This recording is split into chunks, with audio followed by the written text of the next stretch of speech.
All right, welcome everybody to the Nexus Wolves YouTube channel. We're going to try something new here.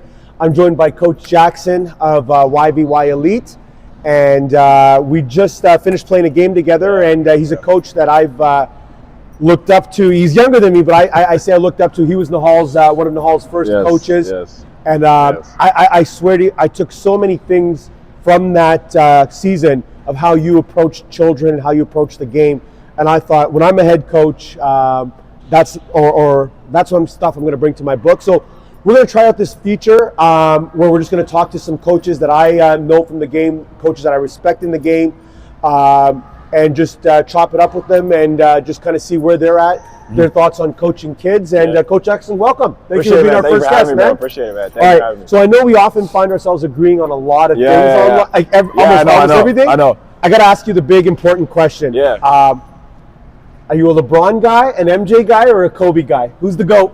I'm going to answer straight away, LeBron. So, as always, we are now 100 for 100. 100% LeBron. Yeah. I don't want to hear nothing else from nobody. You can't beat LeBron. I'm sorry.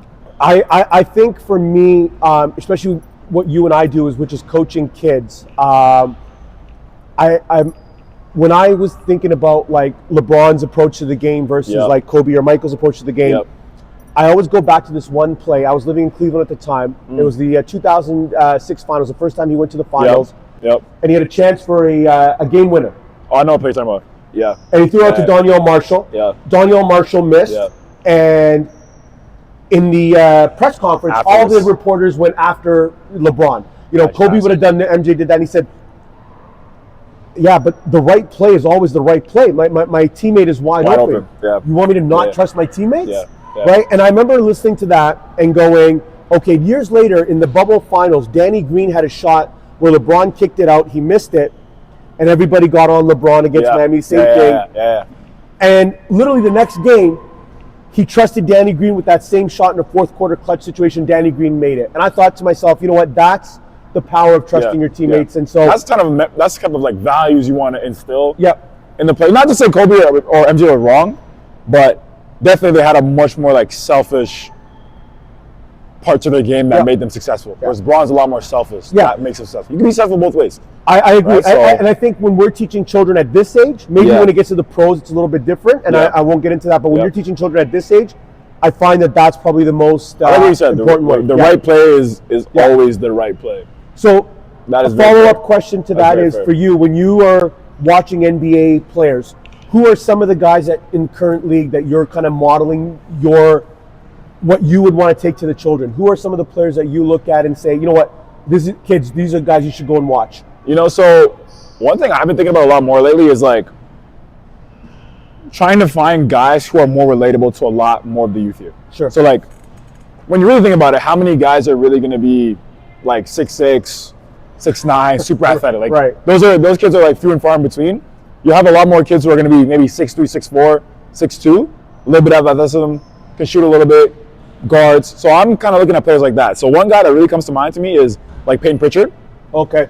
I love the way he plays because number one, like he's still athletic, don't get me wrong, but plays the right way, gets to 2 feet, good using shot face, hits shots, plays good defense, floor general. Like that's the kind of guy you want to model your game after. Sure. That's why I emphasize kids to play with like that. Maybe guys like Andrew Nemhard, like the way he plays as well. Like he's a good guy to model your game after, especially as a young kid. Again, another guard. And then maybe a throwback piece. Like I always like to tell them to watch guys like Steve Nash.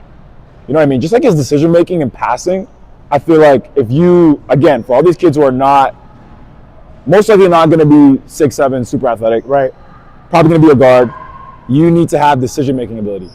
And guys like Nash, Kidd, guys like that who are like kind of regular sized guards who could pick apart defenses with their IQ, not super duper athletic, but still very athletic in their own ways.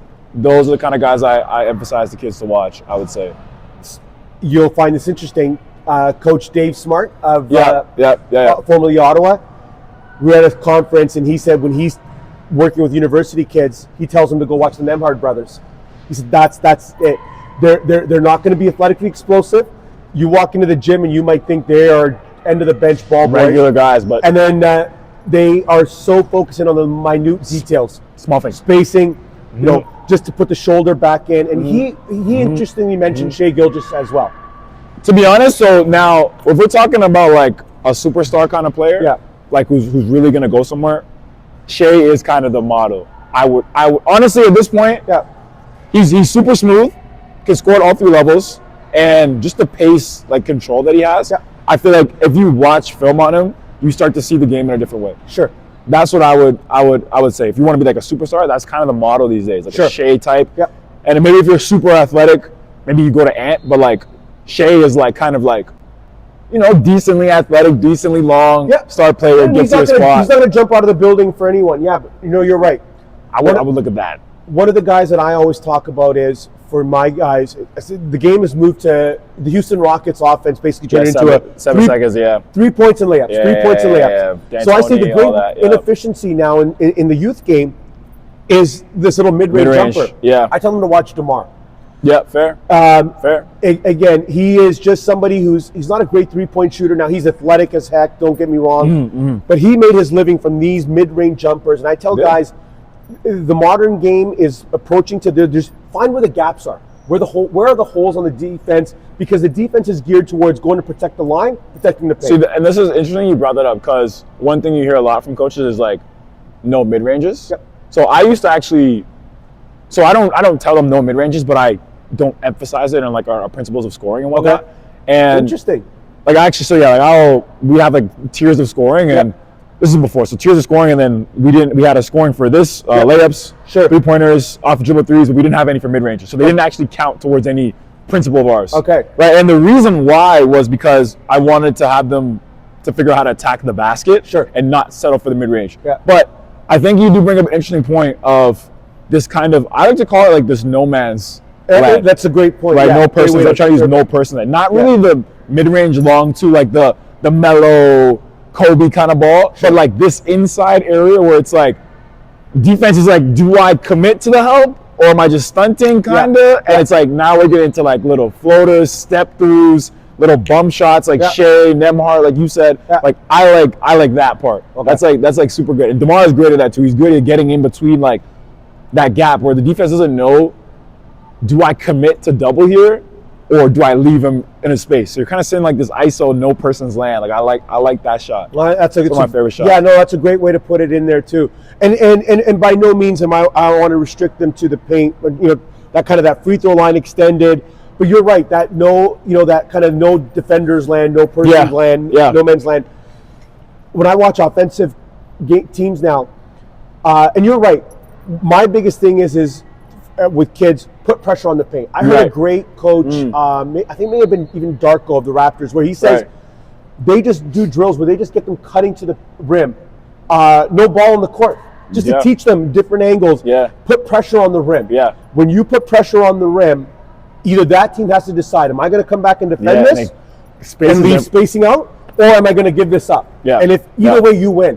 Either way you win. 100%. But you know, he wants constant pressure on the rim. So we do this great drill, figure 8 drill, where you come in, you cut up high, you cut to the rim here, you go baseline, you cut back around. You're just basically making on the same net. You're going on the same net. Same guy. Pass, lay. That's it. Pass, lay. All across. And it's constantly like, if I get the ball, my first thing should be put pressure on that rim. And if it's not there, I can go down baseline, give it up, and come right back in and get it. 100%. But that's it. For you, are there any current coaches in the NBA, and I know we teach children, but are there any current coaches in the NBA where you look at and go, that's somebody that I want to emulate? Like as I know you're ambitious, as you're trying to progress up in the coaching ranks. That's a good Who's question. a coach that you look at? For NBA. Well, while you're thinking, I'll tell you. For me, it's Darko. For me, it's Darko Rajakovic. I've heard great things about how he's an X's and O's guy, but he also is like loud and animated. And you've coached enough with me as well too to know that I'm not necessarily yelling, but I'm on my guys about commitment. So for me, it just matches my personality. Is there anyone that matches your personality, or have you thought about? I don't know. Sometimes I'm a little bit of a mix between like the craziness of JJ Redick sometimes, but also like the animated craziness, but also I'm also kind of like mentally crazy to try different ideas of like kind of like Missoula, I would say. I'm kind of a mix of like crazy. I kind of like how they like kind of push like psychologically boundaries. I think Missoula's a mad scientist. Like that's what I'm leaning, because I'm thinking sometimes like the stuff that he does and the things that he says, it's like you're kind of like, oh yeah, like why did you say that? Yeah, like, why did you do that? Sure. That's kind of interesting to me. I always like watching and hearing what he has to say. I think JJ Redick's like kind of just like kind of like addicted like, to the game. Like, oh, you know, I like that part. Like that part. Did you listen as a tangent here? Did you listen to that LeBron and JJ podcast ever? I've listened to a few episodes. Sure. Actually a really good podcast. Back when they had it. Actually, and the Nash podcast was good too. So I haven't heard the him and Nash, but LeBron and JJ together, to me, I describe it like listening to two NASA scientists talk sure. about. It was insane. And I'm driving, I'm trying to follow along mentally, and eventually I'm losing it. I'm going, wait, what? Hammer the nail, the reverse back pick, so many the terms. screen flare, and I'm like, and to them they're like, oh yeah. Right, and then LeBron's like, no, we ran that in 2014. Me and D-Way, yeah, we used to. And I'm like, you actually followed it. I know. I love that. Crazy. I love that. It's crazy. Yeah. So JJ Redick, though, as that kind of college coach, player, I always found that the best coaches are players who are kind of like middle of the pack.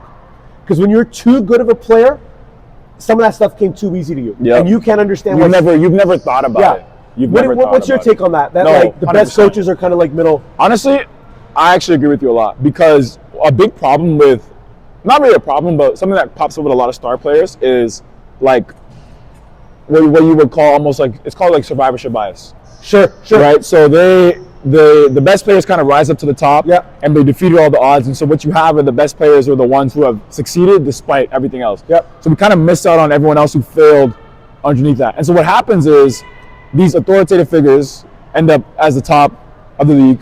They've defeated all the odds. Everyone looks up to them. They have this star power, and then they become coaches.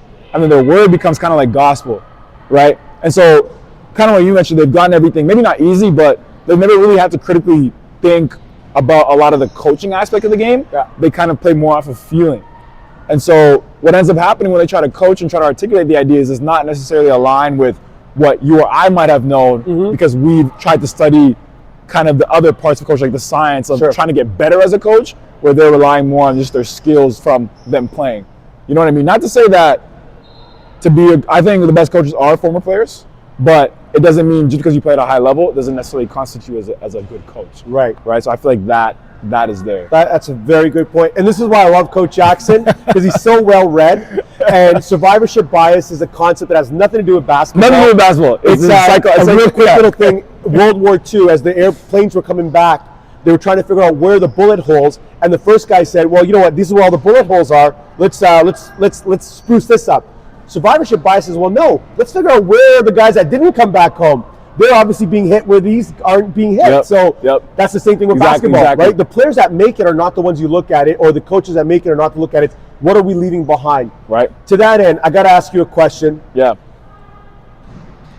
Youth sports here right now, we're moving towards a bit of a hockey culture that I'm finding, is that the focus is going more and more towards that OBLX, AAA, elite of the elite. And already at U13, U14, U15. Right, I see what you mean. You know, if you're not there, top of the team, you're not there. We're not letting the late bloomers develop. Are you? Because for those of you who don't know, Coach Jackson played. He played. Is it U? I played U Sports. I was just trying to remember if it's called U Sports or CIAU. No, U Sports. I forget how young he is. It's U Sports for him. So when I was growing up, it was CIAU. They changed it. Coach played, and so he's been on both sides of it. He's a player who can now come in. Do you find that when you were growing up, maybe even that's 10 years ago, is a little different? It seems like the emphasis in the last couple of seasons just cranked up. Yeah, you know what? Actually, I'm going to agree with you on that, because one piece too is kind of the media. It gets put into it, so like all the media kind of goes to the top players, the top teams, top leagues, and it just gets like, it's just a kind of perpetual cycle. But really, to your point, is we do want to focus on those guys who are developing, because sometimes it is only about opportunity, right? I can speak for myself too. Like and not to be like another story of, oh, if I had this and that, I'd be in the league. But like, if I had more opportunity to be like a star on a team, or like play heavy minutes on a team, my career trajectory would have changed significantly. You know what I mean? So that's why I like what you guys are doing next, is right. You got brought in. It's like whatever, single A, double A team. Single A. You know what I mean? 7 of the players were playing house league last year. Yeah, and that's awesome to create a rep team for them. And it's like, hey, let's actually get you guys in real competition. That's it. Let's practice multiple times a week. Let's play a game with referees and have it feel like an actual game. Because like, you never know which one of those players is like one step away of, oh, I actually really like basketball and I'm actually not that bad at it. And I'm actually getting better at it. So I'm going to go to this team, I have more confidence. I keep going. And it kind of just repeats from there. So like, to your point, like we do need to change kind of that idea of like one league, one division, top teams there. Forget the rest of the kids who can't hoop yet. Is the key. Well, there's a certain time, U17, U18, but for now, like I feel like our fishnet's getting smaller. We're talking honestly, really, I've been really like I believe strongly in this is that you don't really need to be like crazy good until like grade 11, 12. Like that's when you need to be like good. Agreed. Grade 9, 10, grade 9 and 10 even. You have time to be like, I'm decent at basketball. I have some of the body parts for it. I'm learning how to play. Like you could still get really good over a couple summers, grade 9 or 10, and actually be elite, right? So the question is like, why are we putting so much emphasis on like these 15, 14, 13-year-olds to be like the top of the team when like we just need them to play and like love the game? Bingo. That's it. That's it for me because the late bloomers are going to get left out, right? And we got, shame. We're focusing, we're in a very interesting part of our basketball culture right now is the kids are getting like heartbroken over player rankings. I know. We got these player rankings that are coming out on Instagram. And it's like we're ranking 11-year-olds. It's insane. Right? And I'm finding that, the most famous story, Jordan didn't make his high school team. He was cut as a junior. And in today's era, he would not be ranked, and that'd be it. No more AAU travel, no more OBLX. You're done. Isn't that crazy? It's so terrible. Like I understand it from like, okay, business. Like we're trying to grow the game. Like I get it. You want to rank players and whatever, but it's like when you really take a step back and you're like, what are we actually doing? Like these kids are 12, 11 years old. They don't even know if they really love basketball yet. I agreed. You don't even know if we really love, because like it takes another level of love to like get to the top level. So it's like, what are we really ranking them for? I agree. Coach, I got your thoughts on this question here. I'm a strong believer in this. Is that, and again, I'm not going to cherry pick LeBron on this, but he kind of really said it to bring it out to everyone. I'm a big proponent of, if you love basketball and you want to get good at basketball, find a second sport too. Yes. Stop playing basketball year round. You're going to get burnt out, and your body's not going to develop the same way. Wayne Gretzky played lacrosse. Michael Jordan played baseball. LeBron played football. Tiger Woods, I think, did archery. Tim Duncan was a swimmer. What are your thoughts on that? You're trying to get your kids to play different sports. 100% agree. And I don't know, like this, and I'll say this, like just to the camera too, like being playing multi-sports when you're growing up is there's no research out there that shows that it's detrimental to development for athletes. Like there's literally like nothing out there really. Like being, and this is like, we're talking about before like 16. Sure. 16, like we're getting to 16, 17, okay. You can start specializing. And so, but in these younger years, like early, we call it like early, it's called like early, you call it either diversification or early specialization. Sure. People who early specialize and just play basketball when they're young are not inherently more likely to get anywhere in basketball versus people who were just doing early diversification and played multiple sports. Now there is an age, like we're coaching 14, 15, where you might want to single in on a couple things. Like you might want to maybe practice a little bit more of one thing and start thinking about what do you want to do with this, but it does not limit you from trying other sports or playing other sports in a different part of the year or a different season. I also think it gives you a great idea of moving on other body parts, working on other 100%. Functions, biomechanics change. You touched on a great point. It's really like these things, like, for example, like a great one is like soccer. Soccer is what we call like a good donor sport. It is. Right? It teaches you not only just game IQ of moving around, right? Like you said, coordination with your feet, right? Being able to sprint, find the ball, like high IQ kind of plays, finding passes, finding different, things in the future, that idea of planning strategy, like that's a donor sport. Same thing with volleyball, jumping, blocking shots, timing of grabbing things in the air, having good hands to catch the ball, using your arms in a different way. These are all different donor sports that kind of, help us build our coordination profile, like in general. Right? So 100%, like And it's a shame because that is the culture has been pushing more and more to let's just play basketball all year round. Game. Yep. Don't do anything else. You get 1 week off, 2 weeks off in August. And then you're probably going to an elite training camp. Yeah. And the thing is too, like I've found too, a lot of these guys have a lot more like, I don't want to say, I would say it's overuse injury, but it's more of like just like poor time management. I see overuse injuries already at 14, like 15. ankles and knees. Absolutely. And it's like they're just playing basketball, like there's just too much. Too much. Too much. You don't need to play that much. There's a great Hennon workouts where he's like, we killed playground basketball. Yeah. Seriously. Nobody goes around to hoop. I learned the game off the playground, and it was tried this and got my butt blocked 4 times. I was like, okay, well, I can't do that anymore. Better come up with something. But I drive around courts; they're empty now. I know because parents are like, no, it's probably empty right now. There's 6 courts out there, and they're probably Thanksgiving weekend. Because everyone's with their elite camp or their shooting coach or their B team. I got guys that play coalition for one, and then OBA for another. I know. It's crazy. And they got every weekend. It's crazy. I'm like, you got to go out one day into the driveway and just work out hoop, like just kind of hoop. Like that's what I learned hooping as well. Like it was literally just like YMCA. Yes. YMCA or outdoor ball. That's like some of my best moments of like where I really like understood the game and like actually practice. And that's kind of something we're taking away from the youth because we have so many games. And it goes back to the pressure of the rankings. Yeah, you want to play on a top team to get ranked, to get recruited. Yep. And the top teams practice more and they play games and they have this and that. So it's like a whole like vicious cycle of like we're just playing a little bit too much basketball. I agree. But the kids need a break sometimes. No, I agree. You know what I mean? And on that note, look, Coach and I could probably talk for another hour and not disagree. How long has it been? It's been 20 minutes. Oh my gosh. Yeah, I don't know. It's flying. Like that's the thing is. So let's promise each other to do a part 2 of this. Absolutely. Anytime. You guys can click on Instagram at jkellyperformance.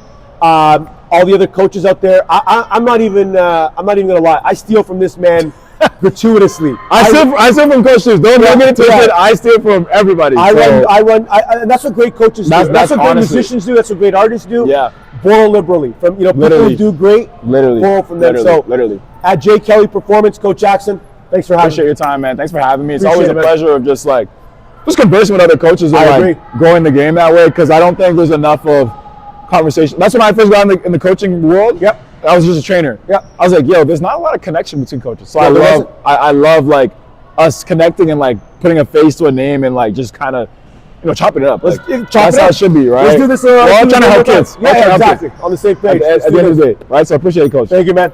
Listen, follow at J Kelly Performance, our Nexus YouTube channel. Click like, click subscribe. You know all that stuff that the kids want to say. And on Instagram, we're at Nexus Basketball. Thank you. Peace, love.